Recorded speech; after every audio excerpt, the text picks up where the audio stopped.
નમસ્કાર દર્શક મિત્રો, ન્યૂઝ ફોર ગુજરાતમાં આપનું સ્વાગત છે। અમદાવાદ શહેરના સરદારનગર પોલીસ સ્ટેશન વિસ્તારમાંથી એક ચોંકાવનારી અને હૃદયદ્રાવક ઘટના સામે આવી છે। છારાનગર વિસ્તારમાં હોળીની રાત્રે એક વૃદ્ધ મહિલાની નિર્મમ હત્યા કરવામાં આવી છે। મૃતક ભારતીબેન ઉંમર આશરે 65 વર્ષ પોતાના ઘરે એકલા રહેતા હતા। પ્રાથમિક માહિતી મુજબ હોળીની રાત્રે અને ધૂળેટીની વહેલી સવારે અંદાજે 3 થી 4 વાગ્યાની વચ્ચે આ બનાવ બન્યો હોવાની આશંકા વ્યક્ત કરવામાં આવી રહી છે। સવારે રોજની જેમ ઘરે કામ કરતો નોકર પહોંચ્યો હતો। દરવાજો ખખડાવ્યો છતાં અંદરથી કોઈ જવાબ ન મળતા તેને શંકા ગઈ। બારીમાંથી નજર કરતા મહિલાને જમીન પર પડેલી હાલતમાં જોઈ તે ગભરાઈ ગયો। નજીક જઈ તપાસ કરતા હાથ અને પગ બાંધેલી હાલતમાં ભારતીબેન મૃત હાલતમાં મળી આવી। નોકરે તાત્કાલિક તેમના દીકરાઓને જાણ કરી। પરિવારજનોએ ઘટના સ્થળે પહોંચીને તરત જ પોલીસને માહિતી આપી।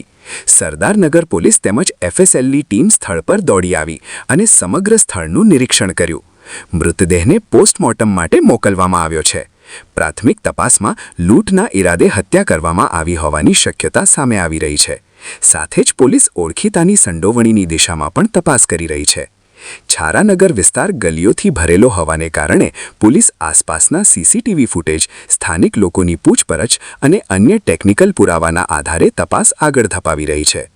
આ સમગ્ર મામલે વીએન યાદવે વધુ તપાસ ચાલી રહી હોવાની માહિતી આપી છે। હાલ સરદારનગર પોલીસે ગુનાનો ભેદ ઉકેલવા તાબડતોબ કાર્યવાહી શરૂ કરી છે। રિપોર્ટર શરીફ ખાચી, અમદાવાદ। સમગ્ર જે ઘટના છે સરદારનગર પોલીસ સ્ટેશનમાં છારાનગર વિસ્તારમાં બનેલી છે। લૂંટ મર્ડરનો બનાવ છે સમગ્ર। અને બનાવમાં એક ભારતીબેન બજરંગીયા કરીને જે મહિલા છે, વૃદ્ધ 65 વર્ષના વિધવા મહિલા, તે એકલા રહેતા હતા એમના ઘરે। અને ગઈકાલે જે રાતે લગભગ 11, સાડા 11થી લઈ અને સવારના 4 વાગ્યા દરમિયાનમાં સમગ્ર બનાવ બનવા પામેલો છે લૂંટ મર્ડરનો।